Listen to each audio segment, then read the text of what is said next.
Hello, I'm Brian Warne, and I would like to explain a little bit about the DISC behaviour process. As the instructions in the email states, there are no right or wrong answers, and that is because DISC is about observable behaviours. DISC is not a measurement of skills, education, emotional intelligence, experience, qualifications, etc. DISC is a universal neutral language. Going back in history to Hippocrates in 400 BC, he and other philosophers and then psychologists identified 4 different styles, which they labelled in different ways. Carl Jung published these in Psychological Types in Germany in 1921, and his work was further developed, notably by Dr. William Marston, which has led us to where we are today.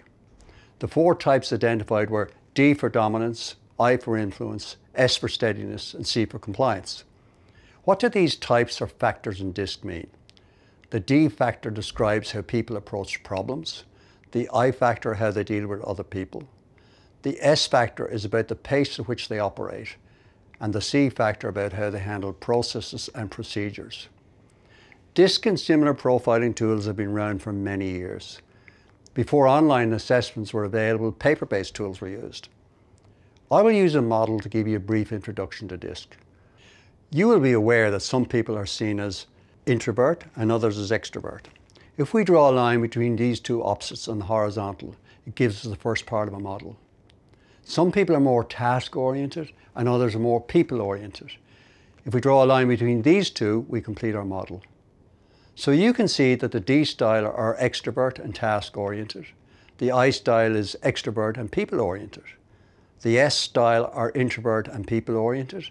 And the C style are introvert and task-oriented.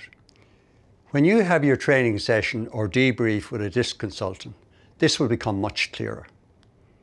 Having your personal DISC behaviour report is a great resource to assist you in communicating more effectively with people everywhere. It is all about knowing your predominant behaviour style and identifying that of others so that you can adjust your language and behaviour to ensure that all the people you deal with understand you. We cannot change anyone else, only ourselves.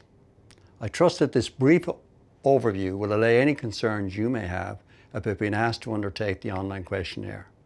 If you have any questions or difficulties with completion, please contact us as per the instructions in the email.